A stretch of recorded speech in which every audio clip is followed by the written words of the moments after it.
ഈ റൈഹാന ഒരു interior decorator ആയിരുന്നു.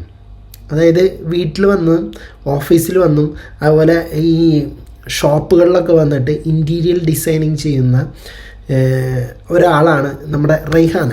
വളരെയധികം നല്ല രീതിയിൽ കഴിവ് തെളിയിച്ചിട്ടുള്ള ഒരാളാണ് ആ ഒരു ഇൻറ്റീരിയൽ ഡെക്കറേഷൻ്റെ ആ ഒരു മേഖലയിൽ.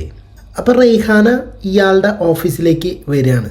അപ്പോൾ അവിടുത്തെ ഒരു ആവശ്യം എന്ന് പറഞ്ഞു കഴിഞ്ഞാൽ അയാളുടെ ഓഫീസിലെയും വീട്ടിലെയും ഇൻറ്റീരിയൽ മൂടി പിടിപ്പിക്കുകയാണ് എന്ന ആവശ്യവുമായിട്ടാണ് അയാൾ റൈഹാനയെ അവിടെ എത്തിച്ചത്. എന്നാൽ ഒരു ഉന്നത ഉദ്യോഗസ്ഥനായിരിക്കെ അയാളിൽ നിന്നും മോശകരമായ ലൈംഗിക ആക്രമണം റൈഹാനയ്ക്ക് നേരിടേണ്ടി വന്നു. അവിടെ വെച്ചിട്ട് ഒരു പിടിയും വലിയും കാര്യങ്ങളിലൊക്കെ വന്നു.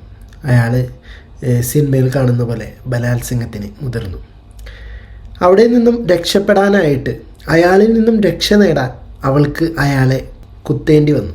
പ്രാണരക്ഷേന കുത്തി ആ കുത്തലിലെ സർബന്തി കൊല്ലപ്പെടുകയായിരുന്നു. തുടർന്ന് ഇറാൻ പോലീസ് റൈഹാനയെ അറസ്റ്റ് ചെയ്തു.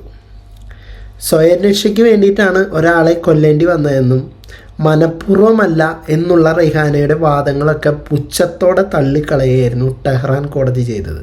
അതിനെ തുടർന്ന് 2 വർഷത്തോളം തടങ്കലിൽ പാർപ്പിച്ചിട്ട് ക്രൂരമായിട്ട് റൈഹാനയെ പീഡിപ്പിക്കുകയും കുടുംബത്തെയോ സ്വന്തം വക്കീലിനെ പോലെയോ കാണുവാൻ അനുവദിക്കുകയും ചെയ്യാതിരുന്നു. ഇതൊക്കെ കഴിഞ്ഞിട്ടും കോടതിക്ക് മുന്നിൽ താൻ ചെയ്തത് കുറ്റമല്ല, താൻ ചെയ്ത കുറ്റം കുറ്റമല്ല, അത് സ്വയം രക്ഷയ്ക്ക് വേണ്ടി ചെയ്തിട്ടുള്ളതാണ്, അല്ലെങ്കിൽ അയാൾ തന്നെ ആക്രമിക്കുമായിരുന്നു, അപ്പോൾ അതുകൊണ്ട് ഞാൻ ചെയ്തത് കുറ്റമല്ല എന്നും അത് താൻ അംഗീകരിക്കില്ല എന്നും ഉള്ള ധീരമായ നിലപാട് അവർ ആ കോടതിയിൽ വ്യക്തമാക്കി. ക്രൂരമായ മനുഷ്യാവകാശ ലംഘനം നടക്കുന്നതറിഞ്ഞ പാശ്ചാത്യ മാധ്യമങ്ങളും